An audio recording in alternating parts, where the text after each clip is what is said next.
وہ سیرت کے اور تاریخ اسلام کے اہم واقعات آپ کے سامنے ذکر کرتا ہوں۔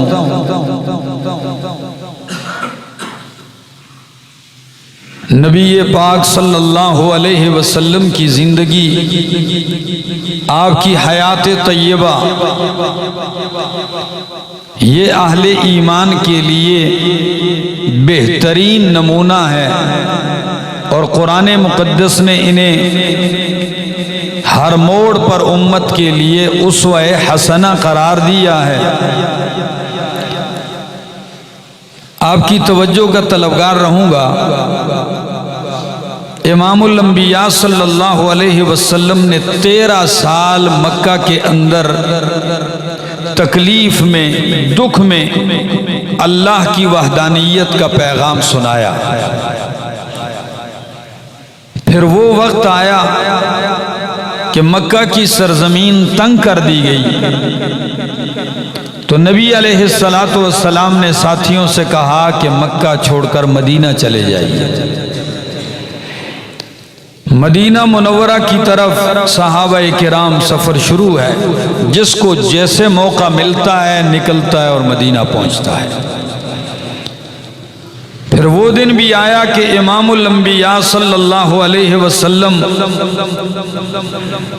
اپنے رفیق اور عتیق ابو بکر صدیق کو ساتھ لے کر مدینہ منورہ نکل پڑتے ہیں۔ مدینہ منورہ کی سرزمین پر سکھ کا سانس لینے کا موقع ملتا ہے، چین ملتا ہے، لیکن کچھ ہی عرصہ گزرا ہے، 2 سال گزرے تو سن 2 ہجری 17 رمضان المبارک میں غزوہ بدر کا موقع آ گیا۔ 1 سال مزید گزرا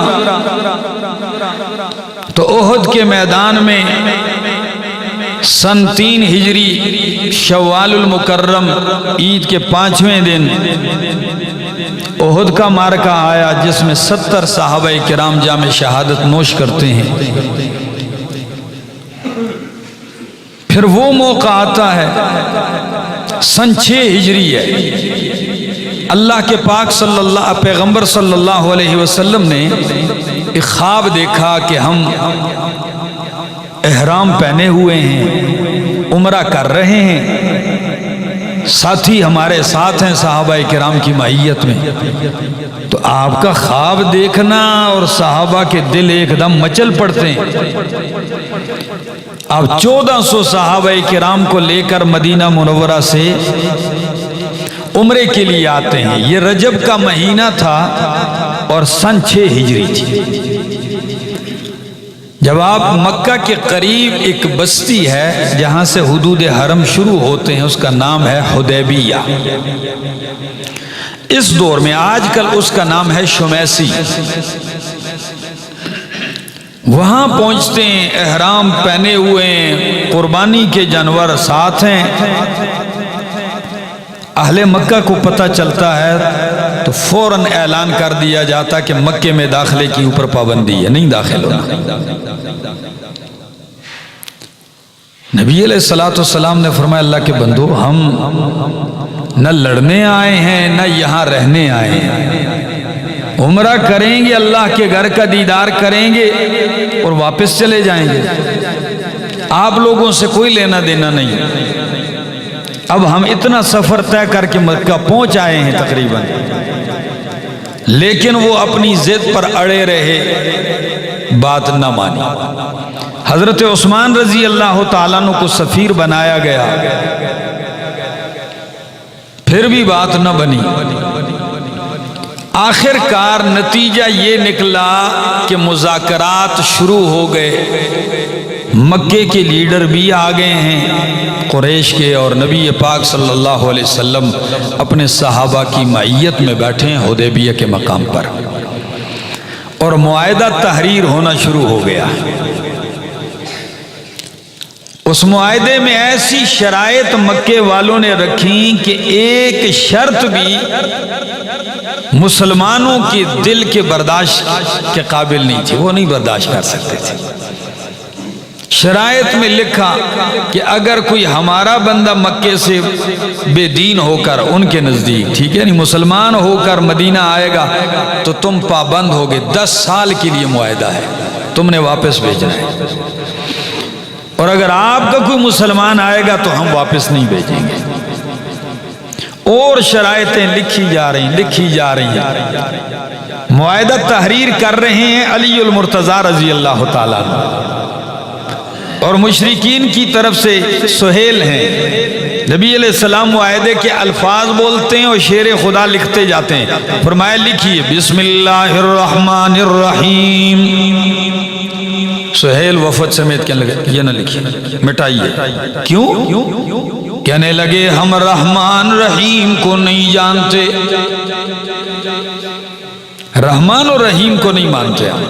تو کہا کس کو مانتے؟ کہا جی اللہ کو مانتے ہیں، رحمان اور رحیم کو یہ مٹائیے۔ کہا جی پرانا ہی لفظ لکھیے۔ کیا لکھیے؟ بسمک اللہم۔ نبی علیہ السلام نے فرمایا لکھ لیجیے۔ کیا الفاظ تھے؟ فرمایا ھذا ما قاض علیہ رسول اللہ صلی اللہ علیہ وسلم وسہیل بن عمر۔ یہ وہ معاہدہ ہے جس پر فیصلہ محمد الرسول اللہ صلی اللہ علیہ وسلم اور سہیل نے لکھا ہے، کیا ہے یہ معاہدہ۔ سہیل پھر بول پڑا، کہنے لگا آپ سے لڑائی اسی وجہ سے ہے کہ ہم آپ کو رسول نہیں مانتے، اگر آپ کو رسول مان لیں تو منع کیوں کریں؟ یہ سارا مسئلہ ہی ہے۔ تو اس لیے نام لکھیں اور یہ رسول اللہ کا جملہ کیا کر دیں؟ مٹائیں۔ لیکن علی المرتضیٰ رضی اللہ تعالیٰ عنہ لکھ چکے ہیں، اب وہ نہیں مان رہے۔ نبی علیہ السلام نے فرمایا یا علی امحو، اے علی مٹا دے اس کو، قربان جاؤں۔ علی المرتضیٰ رضی اللہ تعالیٰ عنہ امام الانبیاء کی محبت میں ڈوب کے کہنے لگے واللہ لا امحوک ابدا، اللہ کے پاک پیغمبر میں علی خود تو مٹ سکتا ہوں لیکن آپ کو کبھی نہیں مٹنے دوں گا، نہیں مٹاؤں گا آپ کا نام، میں آپ کا نام نہیں مٹاؤں گا۔ نبی علیہ السلام نے فرمایا مجھے بتائیں کہاں لکھا ہے آپ نے؟ کہا جی یہ لکھا ہے۔ قلم لیا، خود مٹا دیا۔ اب دیکھیے ہر جملے پر اعتراض۔ اتنی لمبی تمہید میں نے ایک مقصد کے لیے باندھی آپ کو۔ اس معاہدے میں یہ لفظ تھے، طے ہو گیا کہ عمرہ اگلے سال کرو گے، اس سال عمرہ بھی نہیں، یوں ہی احرام کھول کے واپس گھروں کو جاؤ گے، یہ بھی مان لی گئی شرط۔ اور اس میں یہ تھا کہ 10 سال تک معاہدہ ہے، جنگ بھی نہیں، لڑائی بھی نہیں، ایک دوسرے کے خلاف کسی بھی سازش کا حصہ نہیں بنیں گے۔ اس معاہدے میں یہ لکھا کہ جو محمد عربی صلی اللہ علیہ وسلم کے طرف میں آنا چاہتے ہیں قبائل، تو ہمارے طرف سے معاہدے میں شریک ہو جائیں، جو عرب کے قبائل ہیں وہ مکے کے مشرکین کی طرف سے ان کے حلیف بنتے ہیں تو وہ ان کے ساتھ چلے جائیں۔ خیر 2 قبیلے تھے عرب کے، ایک کا نام بنو بکر تھا، انہوں نے کہا ہم قریش کے ساتھ ہیں، اور انہی کا دشمن قبیلہ دوسرا تھا جن کا نام تھا بنو خزاعہ، تو بنو خزاعہ کہنے لگے ہم نبی پاک صلی اللہ علیہ وسلم کے ساتھ معاہدے میں شامل ہیں۔ اور ان 2 قبیلوں کی آپس میں کیا تھی؟ تو ایک دشمن قبیلہ قریش کے ساتھ ہو گیا اور دوسرا قبیلہ امام الانبیاء صلی اللہ علیہ وسلم کے ساتھ آ گیا۔ معاہدہ طے ہوا، تشریف لے گئے نبی علیہ السلام، مدینہ چلے گئے واپس۔ سن 8 ہجری ہے، یعنی ابھی حدیبیہ کو 2 سال ہی گزرے ہیں کہ سن 8 ہجری رات کے اندھیرے میں مکہ کے قریش نے بنو بکر کے ساتھ مل کر بنو خزاعہ پر حملہ کیا. وہ رات کو لیٹے ہوئے سوئے ہوئے تھے. غداری کر دی کیونکہ بنو خزاعہ کس کے ساتھ شامل ہو گئے تھے؟ نبی علیہ السلام کے ساتھ. رات کے اندھیرے میں انہوں نے مارا، کاٹ کے رکھا، ذبح کیے، بندے قتل کر دیے، 23 آدمی ان کے مار دیے. بیچارے لیٹے ہوئے سوئے ہوئے، خبر تک نہیں تھی. اور مکے کے لوگ شریک تھے، لیکن صبح ہونے سے پہلے اپنے گھر واپس آ گئے کہ ہمیں پتہ ہی کوئی نہیں، ہمیں پتہ ہی کوئی نہیں، ہم تو معاہدے پر پابند ہیں. لیکن ادھر سے تقریباً 30-40 آدمیوں کا وفد مکہ سے چلتا ہے بنو خزاعہ کا، اور مدینہ جا کے نبی علیہ السلام سے شکایت کرنے لگے کہ ہم آپ کے معاہدے میں شریک ہوئے اور ہمیں اس طرح کاٹ کے رکھ دیا گیا ہے. جب یہ وفد بنو خزاعہ کا مدینہ منورہ کی طرف جانے لگتا ہے اور مدینہ منورہ راستوں میں قیام کرتے کرتے پہنچتا ہے، امام الانبیاء مدینہ منورہ مسجد نبوی کے اندر جلوہ افروز ہیں کہ بنو خزاعہ کا لیڈر جو سفیر بن کے آیا تھا اس کا نام ہے عمر بن سالم خزاعی. وہ مسجد نبوی میں نبی علیہ السلام کی محفل میں کھڑے ہو کے کہنے لگا کہ ہم آپ کے معاہدے میں آئے لیکن قریش نے اپنا وعدہ توڑ دیا اور ہمیں قتل کر دیا ہے. رو بھی رہا ہے، اشعار پڑھ کے اپنی شکایت پیش کر رہا ہے. ذرا سنیے، قصیدہ سامنے ہے، نبی علیہ السلام بیٹھے، کہنے لگا یا رب انی ناشد محمدا، یا رب انی ناشد محمدا، حلف ابینا و ابیہ الاطلدا، ان قریشا اخلفوک الموعدا ونقضوا میثاقک المؤکدا، ہم بیتونا بالوتیر حجدا، ہم بیتونا بالوتیر حجدا، وقتلونا رکعا وسجدا. نبی علیہ السلام سن رہے ہیں، ان لفظوں پہ ذرا غور کیجئے کہ اشعار میں ملکت ہو ان کے پاس. کہنے لگا یا رب انی ناشد محمدا، اے رب میں محمد صلی اللہ علیہ وسلم کو اپنے اور ان کے باپ عبد المطلب کا قدیم وعدہ یاد دلانا چاہتا ہوں. میں محمد عربی کو اور ان کے والد اور اپنے والد کا پرانا وعدہ یاد دلانا چاہتا ہوں کہ ہمارا تو پرانا معاہدہ چل کے آ رہا ہے. ان قریشا اخلفوک الموعدا، کہ قریش نے اپنا وعدہ توڑ دیا ہے. وَنَقَضُوا مِيثَاقَكَ الْمُؤَكَّدَا، آپ سے کیا ہوا پکا وعدہ قریش نے توڑ دیا. کیسے توڑا؟ ہم بیتونا بالوتیر حجدا وقتلونا رکعا وسجدا، کہ بنو بکر نے رات کے اندھیرے میں وتیر مقام پر ہم پہ حملہ کیا.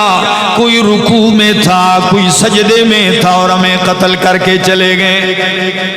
وقتلونا رکعا وسجدا، ہمیں سجدے اور رکوع کی حالت میں مار کے چلے گئے. نبی علیہ السلام نے جملے سنے، فرمایا بے فکر ہو جاؤ، میں اپنے وعدے پر آج بھی قائم ہوں، بے فکر رہو. آپ نے فوراً آدمی بھیجے کہ جاؤ مکے والوں سے اور دوسروں سے کہہ دو وعدے کی خلاف ورزی کی ہے 3 باتیں ہیں، یا تو مقتولوں کی دیت ادا کرو گے معذرت کے ساتھ، یا بنو بکر سے علیحدہ ہو جاؤ گے. مکے والوں سے کہا تم علیحدہ ہو تاکہ ان سے ہم نمٹیں، اور تیسری شرط یہ لگائی کہ یا تو پھر ہمارا اور آپ کا جو معاہدہ ہوا تھا حدیبیہ میں وہ آج سے ختم ہے، معاہدہ ختم ہو جائے گا۔ مکے والوں کو تھوڑا سا غرور تھا تو فوراً کہنے لگے جی باقی شرطیں نہیں، معاہدہ ختم کرو، معاہدہ کیا کرو؟ ختم کرو۔ چلو جی، معاہدہ ختم ہوتے ہی ایسا روب طاری ہو گیا کہ پھر کہنے لگے جلدی کرو، دوبارہ کوئی بندہ وفد بھیجو، معاہدہ نئے سرے سے ہو جائے۔ چنانچہ مکہ سے ابو سفیان رضی اللہ تعالیٰ عنہ جو اس وقت ایمان نہیں لائے تھے، یہ چل پڑتے ہیں اور امام الانبیاء سے اس معاہدے کی تجدید کرنا چاہتے ہیں جو خود ہی ختم کیا تھا۔ جب یہ مدینہ منورہ پہنچتے ہیں، سب سے پہلے اپنی بیٹی ام حبیبہ رضی اللہ تعالیٰ عنہ جو امام الانبیاء کی زوجہ مطہرہ ہے اور مومنوں کی ماں ہے، اور ابو سفیان کی کیا ہیں؟ بیٹی ہیں، کہ جی نبی علیہ السلام سے تو ملیں گے، معاہدہ تجدید ہوگی، پہلے بیٹی سے بھی ملاقات ہو جائے گی۔ جب آتے ہیں نبی علیہ السلام گھر نہیں ہے، یہ جیسے ہی اندر آتے ہیں تو ام حبیبہ رضی اللہ تعالیٰ عنہ والد کو خوش آمدید کہنے کے بعد جب بیٹھنے لگتے ہیں تو ام حبیبہ نے فوراً نبی علیہ السلام کا بستر مبارک لپیٹ دیا، فوراً لپیٹ دیا۔ تو ابو سفیان کہنے لگے او بیٹی، کیا یہ بستر میرے شایہ نشان نہیں ہے، یا میں اس بستر پر بیٹھنے کے لائق نہیں ہوں؟ کیوں لپیٹ دیا آپ نے؟ قربان جاؤں بیٹی کیا کہنے لگی بابا جان بات یہ ہے تو اس بستر پر بیٹھنے کے لائق نہیں ہے، اس لیے کہ یہ بستر محمد رسول اللہ کا ہے اور تو ابھی تک مشرک ہے، میں مشرک پلید کو اپنے خاون امام الانبیاء کے بستر پہ نہیں بٹھا سکتی۔ آپ اگرچہ ابو ہیں، لپیٹتے نہیں بیٹھیں۔ غصے ہو گئے، کہنے لگی بیٹی میرے بعد تو بہت بڑی برائی میں مبتلا ہو گئی ہے۔ کہنے لگی بابا جان برائی نہیں، آپ کے بعد تو اللہ نے مجھے کائنات کی سب سے بڑی اچھائی اور بلائی عطا کر دی ہے۔ وہاں سے ابو سفیان نکلتے ہیں۔ اب ڈر بھی لگ رہا ہے کہ کس طرح نبی علیہ السلام سے توڑا ہوا وعدہ اس کی تجدید کی جائے۔ صدیق اکبر کے پاس گئے کہ جی آپ سفارش کریں معاہدہ دوبارہ ہو جائے۔ صدیق اکبر نے فرمایا نہیں، میں نے امام الانبیاء صلی اللہ علیہ وسلم کا غضب دیکھا ہے، جو انہوں نے غداری کی ہے اس پہ میں نے ان کا غصہ دیکھا، میں تو نہیں جاؤں۔ حضرت عمر رضی اللہ تعالیٰ سے نہیں جاتا ہوں۔ آخر آتے ہیں حضرت علی المرتضیٰ رضی اللہ تعالیٰ عنہ سے کہنے لگے آپ جائیں، نہیں ہم بھی نہیں جائیں گے۔ کہ پھر کیسے معاہدہ ہوگا؟ کہ خود ہی جائیں۔ چنانچہ ابو سفیان آتے ہیں نبی پاک صلی اللہ علیہ وسلم کی محفل میں، آپ مسجد میں بیٹھے ہوئے ہیں، سارا واقعہ کارگزاری سنا کے معذرت کے ساتھ معاہدہ کرنا چاہتے ہیں دوبارہ۔ نبی پاک صلی اللہ علیہ وسلم نے ایک جملہ بھی جواب نہیں ارشاد فرمایا، کوئی جواب نہیں۔ گفتگو کی، ابو سفیان اٹھے، سمجھے کہ جواب نہیں دیا نبی علیہ السلام نے، معاہدہ تجدید نہیں ہو رہی۔ اور نبی علیہ السلام نے صحابہ کرام سے کہہ دیا تھا کہ تم تیاری کیا کر دو، شروع کر دو، کسی بھی وقت میں آرڈر دے سکتا ہوں مکہ پر حملہ آور ہونے کے لیے، فتح کرنے کے لیے، کسی بھی وقت۔ ابو سفیان مایوس ہو کے واپس آنے لگتے ہیں اور مکہ والے مدینہ منورہ میں صحابہ کرام تیاریوں میں لگے ہیں۔ عجیب بات ہے، نبی علیہ السلام نے مکہ مدینہ کے راستوں پہ پہرے دار بھی بٹھا دیے۔ یہ پہرے دار کیوں بٹھائے؟ تاکہ اگر مکہ سے مدینہ سے کوئی منافق یا یہودی جا کر اطلاع دے مکے والوں کو کہ وہ کیا کر رہے ہیں آپ کے خلاف، تو ان کو بر وقت پکڑا جا سکے۔ داخلی خارجی راستے بھی سارے زیر نگرانی کر لیے، لیکن اللہ کی شان منافقوں سے یہودیوں سے تو نہ ہوا، لیکن ایک مہاجر مخلص صحابی سے لغزش ہو گئی، جن کا نام نامی اسم گرامی حاتب ابن ابی بلتہ رضی اللہ تعالیٰ عنہ ہے۔ یہ خود بھی مکہ چھوڑ کے مہاجر بنے، اور ان کے گھر والے بچے بیوی مکہ میں تھے۔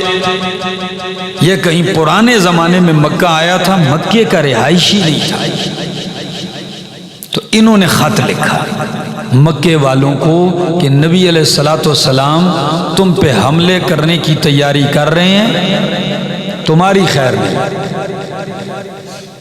اب خط تو انہوں چھپ کر لکھا اور ایک خاتون کو دیا جو تنہا چل رہی تھی مکہ۔ خاتون ان کا خط لے کر چل پڑی۔ یہ بات سننے کی ہے، جو ہی مدینہ سے خاتون خط لے کر حضرت حاتب کا چلتی ہے، کہیں ایک مقام ہے راستے میں روضہ خاخ، وہاں کہیں پہنچنے کے قریب ہے، نبی علیہ السلام کو اللہ نے وحی بھیج کے بتلا دیا کہ جلدی ساتھی بھیج کر اس عورت سے خط لے آئیں۔ وہی آئی، نبی علیہ السلام نے 5 صحابہ کرام کو اور شیر خدا علی المرتضیٰ رضی اللہ تعالیٰ عنہ کو بھیجا کہ جاؤ روضہ خاخ میں خاتون جا رہی ہوگی، بس اس سے خط لینا ہے، میرے پاس لانا ہے بس۔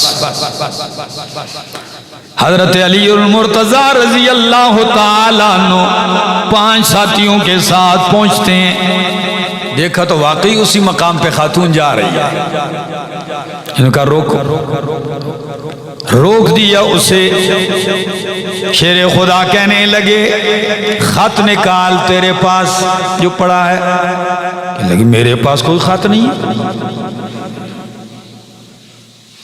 سامان سب کچھ چیک کیا گیا، خط نہیں ہے، نہیں ہے، قسمیں اٹھا رہی ہے، نہیں ہے میرے پاس کوئی خط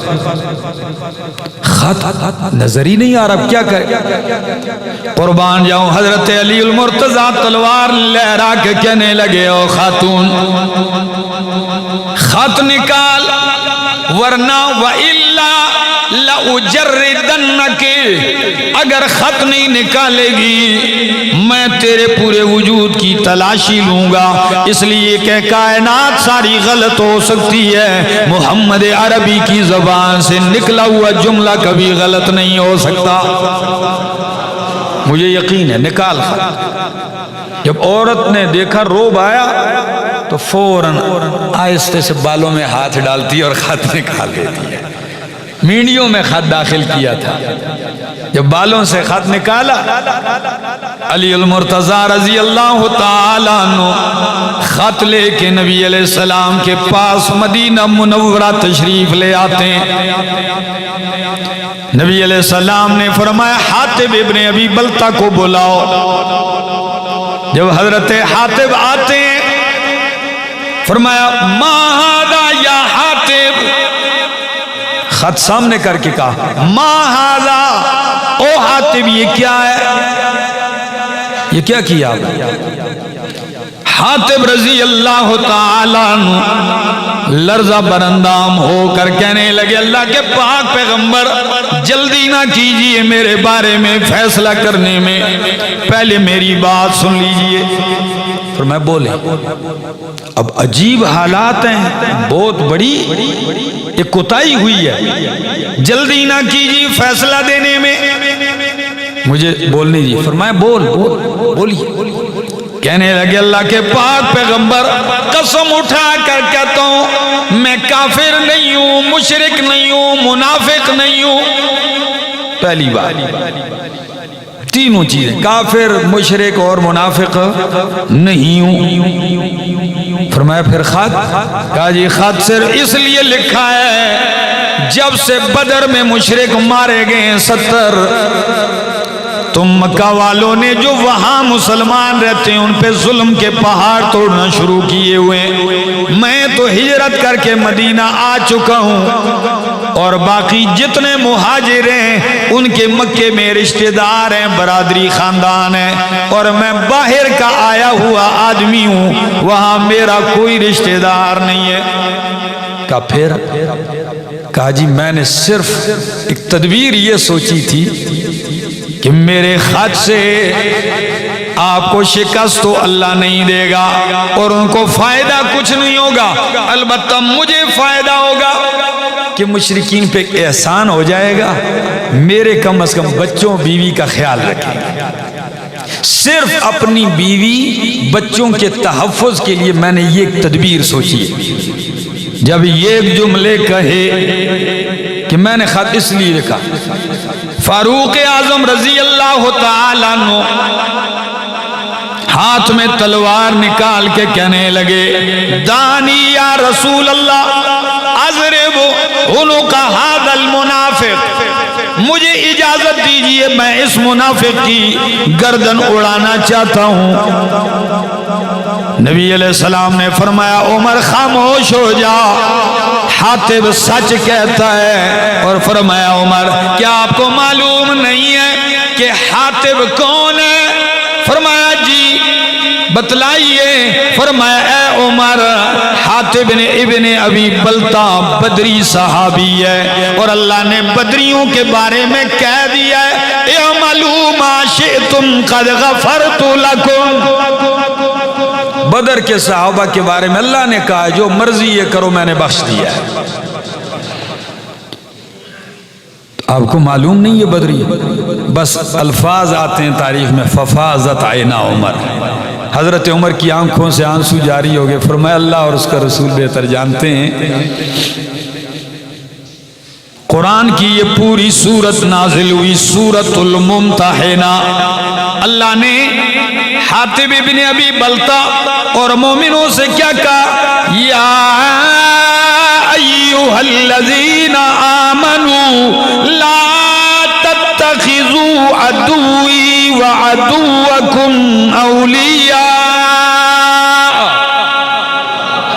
او مومنو میرے اور اپنے دشمنوں کو دوست مت بناؤ، تلقون الیہم بالمودۃ، تم ان کی طرف محبت کے پیغام بھیجتے ہو، وقد کفروا بما جاءکم من الحق، تحقیق انہوں نے انکار کیا ہے اس حق کا جو تمہارے پاس آ چکا ہے، یخرجون الرسول وایاکم، انہوں نے مکہ سے رسول کو بھی نکالا ہے اور تمہیں بھی مکہ سے نکالا ہے، ان تؤمنوا باللہ ربکم، جرم تمہارا صرف یہ تھا کہ تم اپنے رب پر ایمان لائے تھے، اس لیے منع کر دیا، پوری آیتیں اتار کر آئندہ ایسا کام نہیں کرنا۔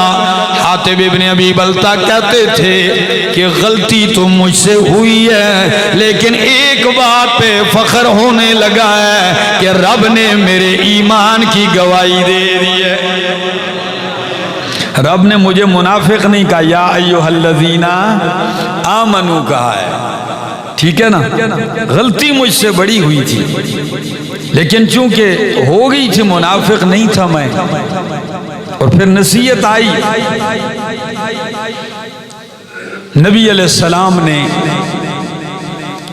10 رمضان المبارک، کیا تاریخ ہے؟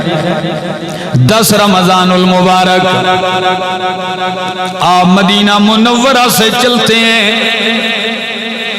10,000 کا لشکر لے کر صحابہ کرام کا، کتنا؟ اللہ اکبر، رات کی تاریکی میں جانا اور آج دن کے اجالے میں آنا، کیا خیال ہے؟ 10,000 کا لشکر لے کر مدینہ منورہ سے چلتے ہیں، لیکن راستے میں آ کر دیکھا کہ آگے تو جنگ بھی ہو سکتی ہے، رمضان المبارک کا مہینہ ہے۔ نبی علیہ السلام نے فرمایا روزہ توڑ دو،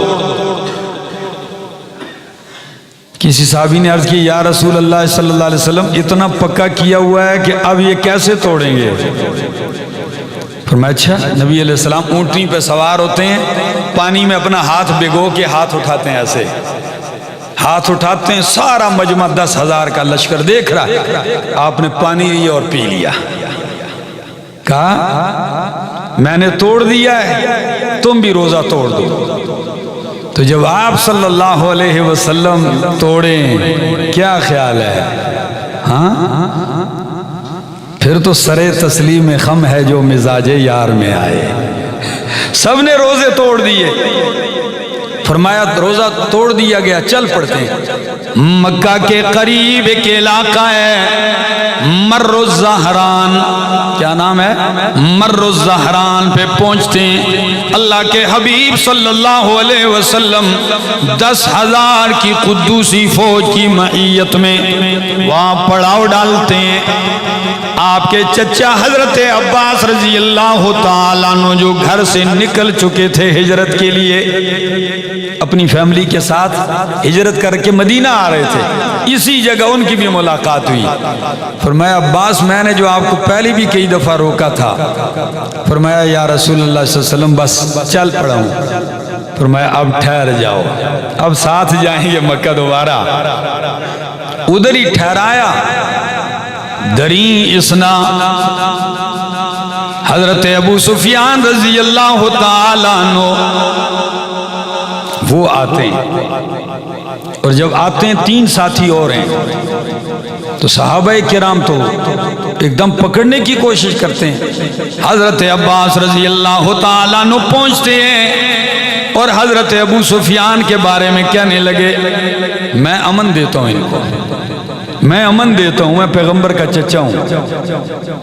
حضرت عمر رضی اللہ تعالیٰ نے دیکھا، وہ دوڑ پڑتے ہیں کہ جی میں پہلے نبی علیہ السلام کے پاس پہنچ جاؤں اور اجازت طلب کروں کہ میں ان سے بدلے لے لوں، لیکن حضرت عباس ابو سفیان رضی اللہ تعالیٰ عنہ کو فوراً پہلے پہنچا دیتے ہیں نبی علیہ السلام کے خیمے پر۔ جب نبی علیہ السلام کے پاس یہ تینوں پہنچتے ہیں، ابو سفیان بھی ہیں، نبی علیہ السلام نے فرمایا اتنے میں حضرت عمر رضی اللہ تعالیٰ عنہ پہنچ جاتے ہیں۔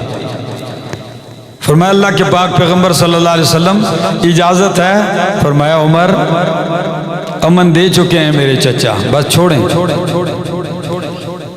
کہا چچا سے کہا عباس ان کو لے جاؤ، کل میرے پاس لانا، چلے جائیں۔ رات گزری، اگلے دن حضرت ابو سفیان رضی اللہ تعالیٰ عنہ کو پھر نبی علیہ السلام کے سامنے لائے گئے۔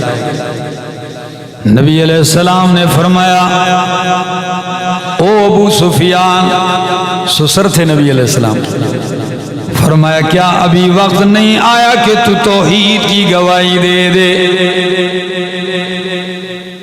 کہنے لگے جی میں گواہی دیتا ہوں، اگر واقعی لات اور عزا کسی کام کے قابل ہوتے تو آج یہ حال ہوتا مکے والوں کا، اس لیے میں توحید کی گواہی دیتا ہوں، کلمہ پڑھ کے مسلمان ہوتے ہیں۔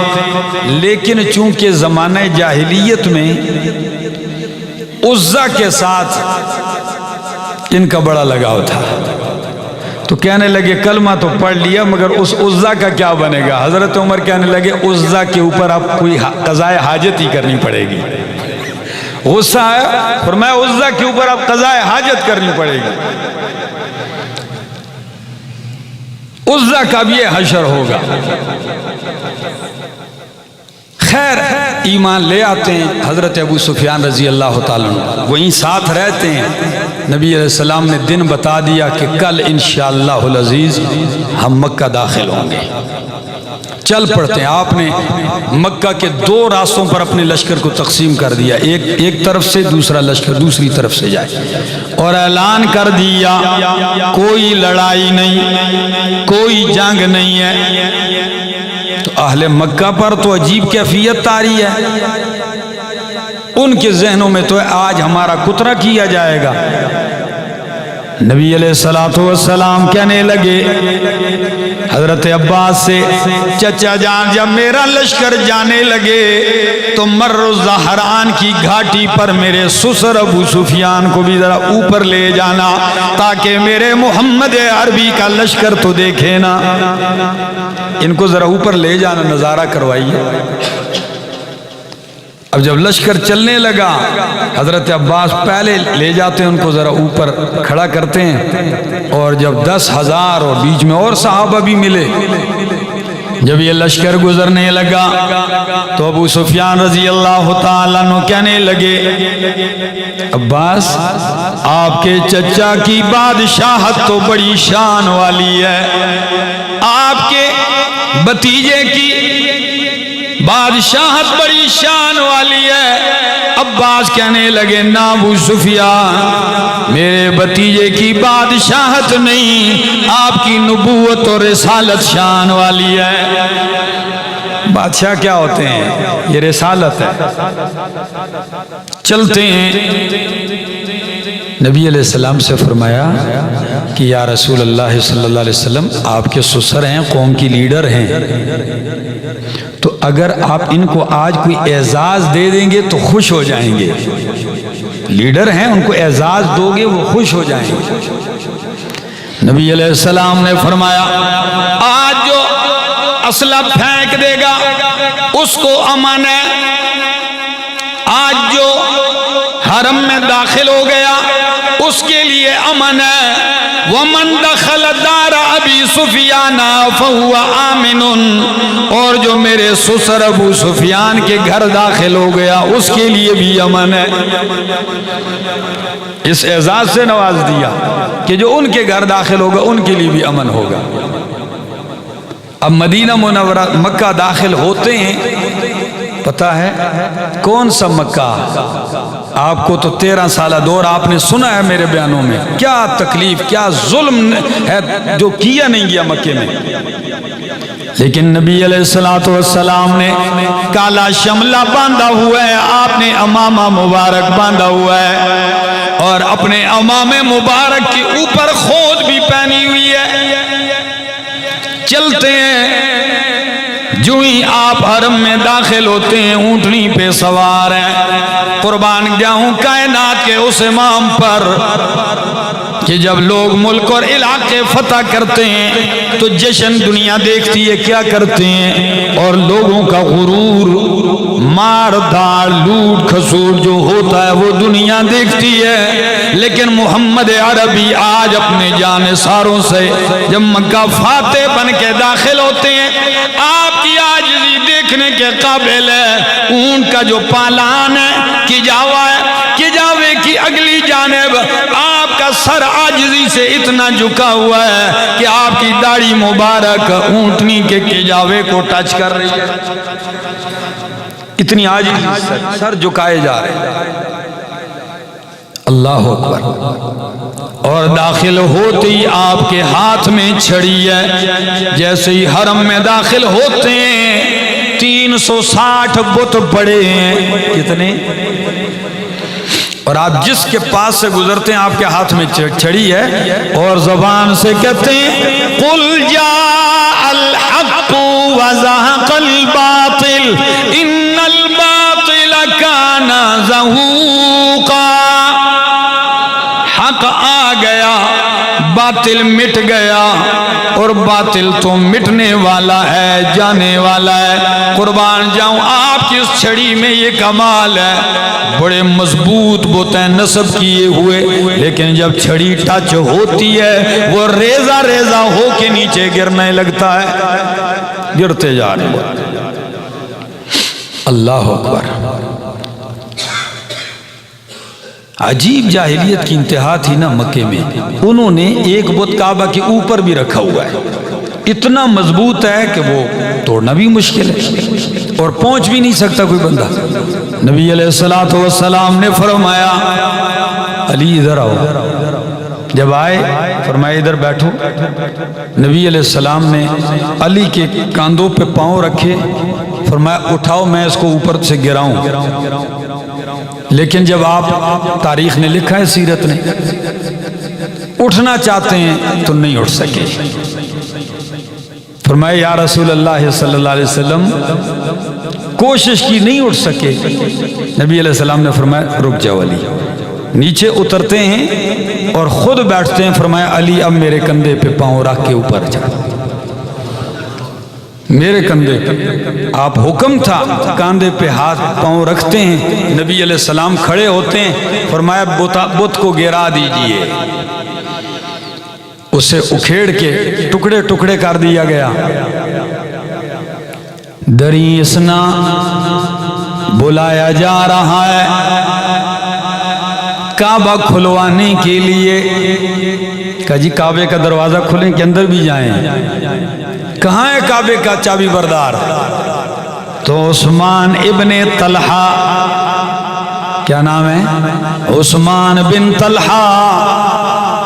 یہ وہ شخص ہیں کہ ایک دن نبی علیہ السلام نے ان سے اجازت مانگی تھی حرم جاتے ہوئے کہ دروازہ کھول دو میں حرم میں عبادت کرتا ہوں. بڑی سختی کے ساتھ ڈانٹ کر منع کیا، نہیں جانے دوں گا. یہ ہجرت سے پہلے کی بات ہے. نبی علیہ السلام نے فرمایا عثمان ایک دن آئے گا یہ چابی میرے ہاتھ میں ہوگی، یہ چابی میرے ہاتھ میں ہوگی. کہنے لگے یہ جس دن آپ کے ہاتھ میں ہوگی تو وہ تو پھر قریش کی ذلت کا دن ہوگا. فرمایا نہیں عثمان قریش کی ذلت کا نہیں، قریش کی عزت کا دن ہوگا، یہ عزت کا دن ہوگا. خیر آج بلایا، کہاں ہے عثمان؟ فرمایا چابی، یہ چابی تو گھر پڑی ہے، میری والدہ ہیں ان کے پاس ہے، جاؤ لے آؤ. جب جانے لگتے ہیں گھر سے چابی لاتے ہیں. ماں سے کہا چابی دو، مانگ رہے نبی علیہ السلام. ماں کہتی لات اور عزا کی قسم میں تو چابی نہیں دوں گی. ماں گھر میں بیٹھی، اس کو باہر کے حالات کا پتہ ہی نہیں ہے کہ باہر کی دنیا میں کیا سے کیا بدل چکا ہے.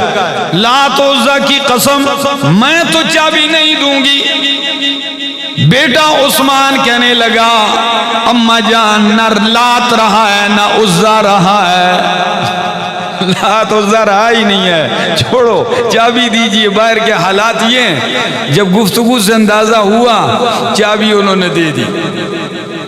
حضرت عثمان چابی لے کے نبی پاک صلی اللہ علیہ وسلم کے پاس آتے ہیں کانپتے ہوئے ہاتھوں سے. آپ نے چابی لی، کعبہ کھولا، داخل ہوئے. عثمان بھی مسلمان ہوتے ہیں، کلمہ پڑھ لیتے ہیں. جیسے ہی کعبہ کھولا نبی علیہ السلام نے کہا اللہ اکبر، عجیب لوگ ہیں، کعبہ کے اندر بھی بت رکھے، کعبہ کے اندر. اور ابراہیم علیہ السلام کی مورت بھی بنائی ہوئی تھی اور ان کے ہاتھ میں قرآن دازی کے یہ فال کے تیر پکڑائے ہوئے تھے. کہا میرے جد امجد تو بت شکن تھے، ان لوگوں نے ان کی بھی مورت بنا دی. توڑے اندر سارے جتنی بھی دیوار پہ کچھ تصویر لگی ہے ان سب کو مٹایا، مٹا کے صفائی کر دی. پھر آپ کعبہ کے دروازے سے باہر آنے لگتے ہیں. جب باہر آتے ہیں تو کعبہ کے دروازے پہ کھڑے ہو کے یوں دونوں چوکاٹ پکڑ لیتے ہیں. سارا حرم بھرا پڑا ہے، سارا حرم. فرمایا او مکے والوں، خطبہ دینے کے بعد فرمایا کیا گمان ہے تمہارا، کیا خیال ہے آج تمہارے بارے میں کیا فیصلہ کرنے والا ہوں. اب سب کو پوری ہسٹری دماغوں میں گھوم رہی ہے کہ ہم نے جو جو کچھ کیا ہے آج اس کا بدلہ لیا جائے گا. کوئی جواب نہیں ہے. فرمایا بولو نا کیا پوچھ رہا ہوں، کیا فیصلہ ہونے والا ہے؟ کسی نے کونے سے آواز دے کے کہا، اور کیا جملہ کہا؟ کہنے لگا اخ کریم و ابن اخ کریم. آپ بھی عزت دار ہیں، آپ کے والد بھی عزت دار تھے. فرمایا اور بولو.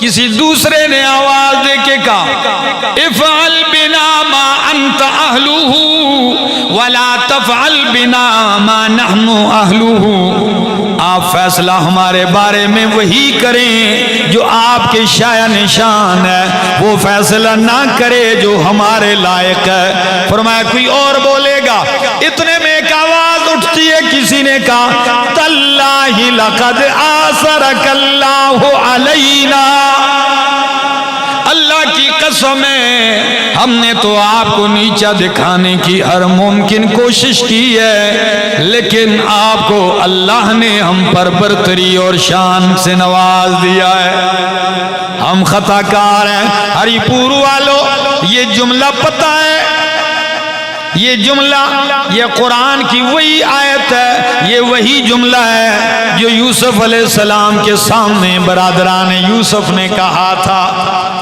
مار پیٹ کے کنویں میں پھینکنا، اور آج بھائی کو معلوم ہی نہیں کہ جس کو ہم نے کنویں میں پھینکا رب نے اس سے تخت بادشاہی پہ بٹھا دیا۔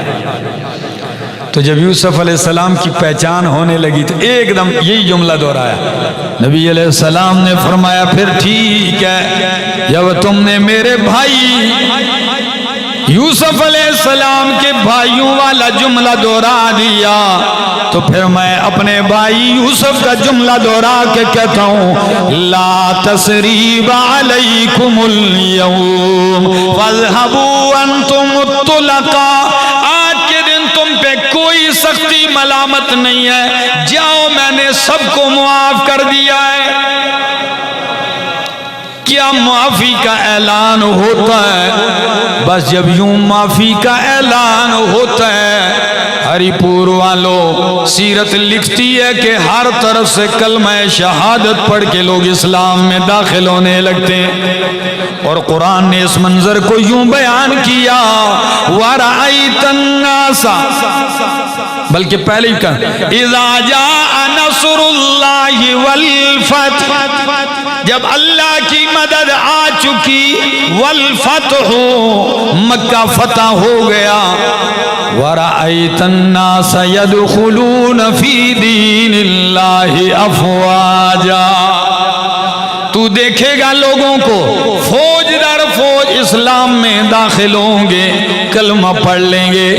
ایک لمحے کے لیے دعوت دیتا ہوں دنیا کو، کیا کوئی دنیا میں ایسا بھی لیڈر بتا سکتا ہے کہ جس کے تمام ساتھیوں کو خون میں لت پت کر دیا گیا ہو، ملک سے بے وطن کر دیا گیا ہو، اور آج فتح کا دن ہو اور وہ پہلے دن یہ اعلان کر دے میں نے سب کو معاف کر دیا، معاف کر دیا۔ شاعر نے عجیب نقشہ کھینچا ہے، محبت کی یوں جس نے دریا بہائے، محبت کی یوں جس نے دریا بہائے، دل ان کا بھی جیتا جو سر لینے آئے، یہ بندہ نوازی کے جوہر دکھائے کہ خود کھائے جو اور جواہر لٹائے۔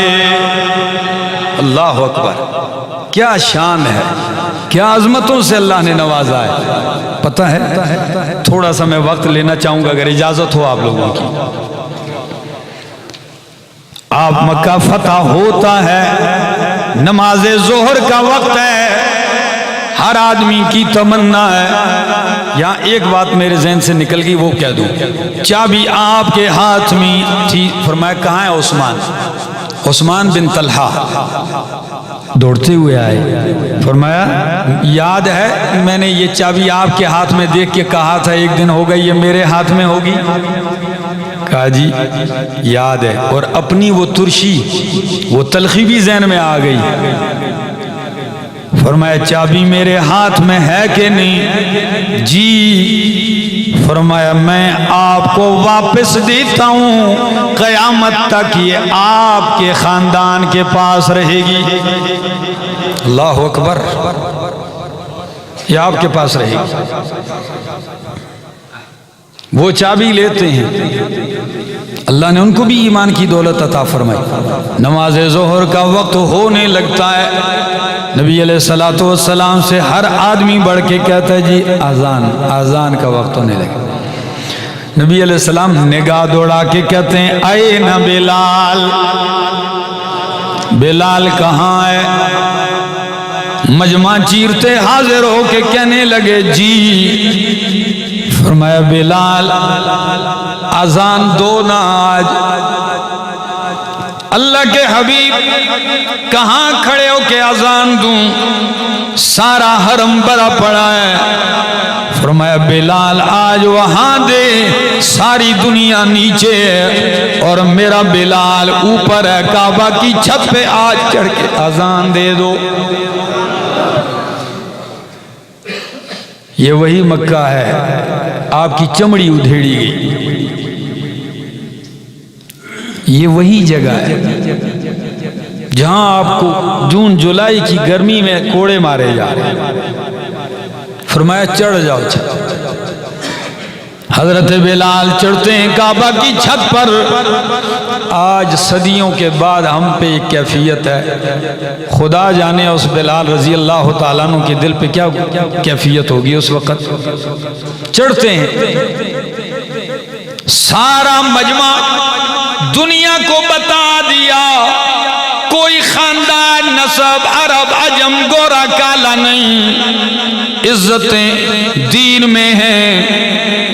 آزاد بھی نیچے، قریشی ہاشمی بھی نیچے، بڑے بڑے رئیس نیچے ہیں. اور نبی پاک صلی اللہ علیہ وسلم بلال رضی اللہ عنہ کو کہتے ہیں چڑھ جا. بلال کعبہ کی چھت پہ چڑھتے ہیں اور کیا کہتے ہیں؟ اللہ اکبر اللہ اکبر. کیا کہنے والے، کس انداز سے اللہ کی وحدانیت کی یہ آواز بلند کی، کلمہ توحید کا بلند کیا. نماز ہوئی، نبی علیہ السلام چند دن ٹھہرتے ہیں، لیکن اس وقت جو محبتوں کے منظر تھے، معافیاں ہو رہی ہیں اور معاف کیا جا رہا ہے، ایک عجیب خوشی کا سما ہے. تو انصار مدینہ الگ ہو گئے، مدینے والے الگ ہو گئے، آپس میں باتیں کر رہے ہیں. نبی علیہ السلام کو اللہ نے وحی کے ذریعے بتلا دیا کہ انصار کچھ کہہ رہے ہیں، مدینے والے کچھ کہہ رہے ہیں. میں بلاؤ ان کو، انصار ادھر آؤ. انصار اپنے لیڈر سمیت سارے آتے ہیں. فرمایا او میرے انصاریوں بتلاؤ آپ کیا کہہ رہے تھے؟ کہنے لگے اللہ کے پاک پیغمبر ہم یہی کہہ رہے تھے کہ ہم نے آپ کی میزبانی کی ہے، آپ کو اپنے ہاں جگہ دی ہے.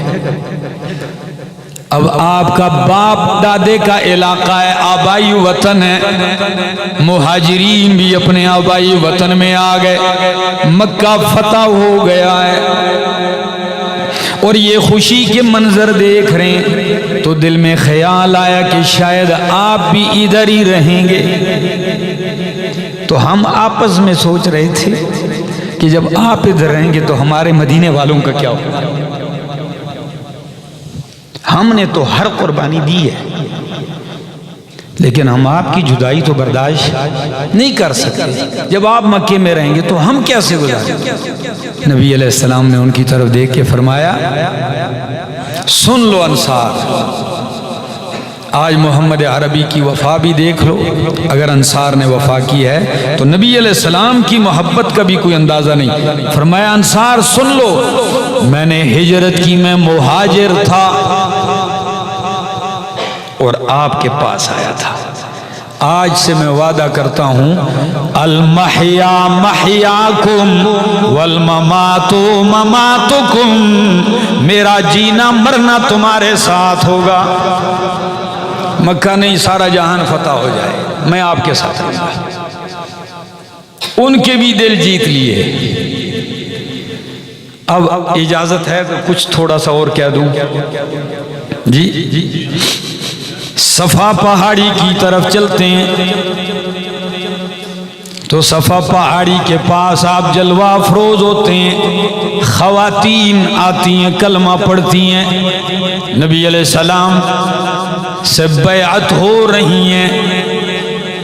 قرآن نے فرمایا اسی صفا پہاڑی پر مرد تو آپ کے ہاتھ پر بیعت کرتے ہیں، لیکن کسی خاتون کے ہاتھ کو آپ نے چھوا نہیں، بلکہ آپ نے ایک پیالے میں پانی ڈالا اور اس میں اپنا ہاتھ رکھا، اور اس میں ہاتھ رکھ کے یہ شرائط کہے، پھر وہ ان کی طرف بھیجا تم اس میں ہاتھ ڈال دو، یوں سمجھو محمد عربی سے بیعت ہو گئی ہے۔